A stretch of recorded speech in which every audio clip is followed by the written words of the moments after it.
সূরা আল-ইনশিকাক। বিসমিল্লাহির রহমানির রহিম। রহমান রহিম আল্লাহ তাআলার নামে। ইযাস সামাউ শাক্কাত, যখন আসমান ফেটে যাবে।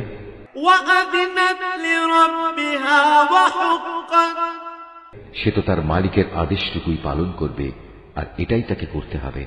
ওয়া ইযাল আরদু মুদ্দাত, যখন এই ভূমণ্ডল সম্প্রসারিত করা হবে। ওয়া আলকাত মা ফিহা ওয়া তাখাল্লাত, মুহূর্তের মধ্যেই সে তার ভেতরে যা আছে তা ফেলে দিয়ে খালি হয়ে যাবে। ওয়া আযিনাত লিরাব্বিহা ওয়া হুক্কাত, সেও তার সৃষ্টিকর্তার আদেশটুকুই পালন করবে, আর এটাই তাকে করতে হবে। ইয়া আইয়ুহাল ইনসানু ইন্নাকা কাদিহুন ইলা রাব্বিকা কাদহান ফামুলাকিহি, হে মানুষ, কঠোর পরিশ্রমের মধ্যে দিয়ে তুমি তোমার সৃষ্টিকর্তার দিকে এগিয়ে যাচ্ছ, অতঃপর তুমি তাঁর সামনাসামনি হবে। ফাআম্মা মান উতিয়া কিতাবাহু বিয়ামিনিহি, তোমাদের মধ্যে যার আমলনামা তার ডান হাতে দেয়া হবে। ফাসাউফা ইউহাসাবু হিসাবান ইয়াসীরা, তার হিসাব একান্ত সহজভাবেই গ্রহণ করা হবে। ওয়া ইয়ানকালিবু ইলা আহলিহি মাসরুরা, সে খুশিতে নিজ পরিবার পরিজনের কাছে ফিরে যাবে। ওয়া আম্মা মান উতিয়া কিতাবাহু ওয়ারাআ যাহরিহি, আর যার আমলনামা তার পেছন দিক থেকে দেয়া হবে। ফাসাউফা ইয়াদউ সুবুরা, সে তখন মৃত্যুকেই ডাকতে থাকবে। ওয়া ইয়াসলা সাঈরা, এভাবেই সে জ্বলন্ত আগুনে পুড়বে। ইন্নাহু কানা ফি আহলিহি মাসরুরা, অথচ দুনিয়ায় সে নিজ পরিবার পরিজনের মাঝে আনন্দে আত্মহারা ছিল। ইন্নাহু যান্না আন লান ইয়াহুর, সে নিশ্চিত ভেবেছিল তাকে কখনো তার মালিকের কাছে ফিরতে হবে না। বালা ইন্না রাব্বাহু কানা বিহি বাসীরা, হ্যাঁ, আজ তাই হলো, তার মালিক কিন্তু তার সব কার্যকলাপ পুঙ্খানুপুঙ্খভাবে দেখছিলেন।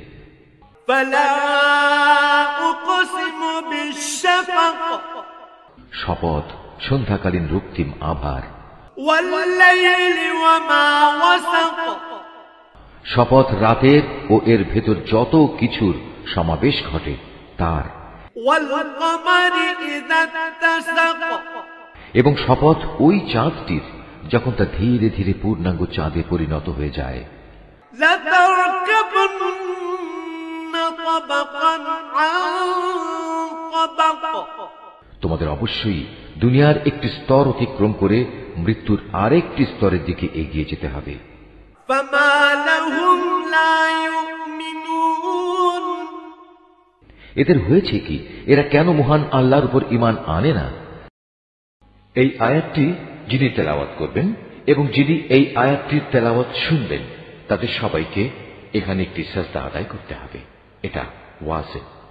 وَإِذَا قُرِئَ عَلَيْهِمُ الْقُرْآنُ لَا يَسْجُدُونَ, আর এই কোরআন যখন এদের সামনে পড়া হয় তখন কেন মালিকের সামনে এরা সাজদা অবনত হয় না?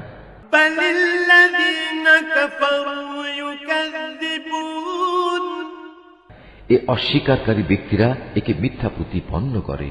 وَاللَّهُ أَعْلَمُ بِمَا يُوعُونَ, আল্লাহ তাআলা ভালো করে জানেন এরা এদের আমলনামায় কি কি জিনিস জমা করে চলেছে। فَبَشِّرْهُم بِعَذَابٍ أَلِيمٍ, হে নবী, তাদের সবাইকে তুমি এক যন্ত্রণাদায়ক আযাবের সুসংবাদ দাও। إِلَّا الَّذِينَ آمَنُوا وَعَمِلُوا الصَّالِحَاتِ لَهُمْ أجر غير ممنون তবে হ্যাঁ, যারা আল্লাহর উপর ঈমান এনেছে এবং ভালো কাজ করেছে তাদের জন্য আল্লাহ তাআলার অফুরন্ত পুরস্কার রয়েছে।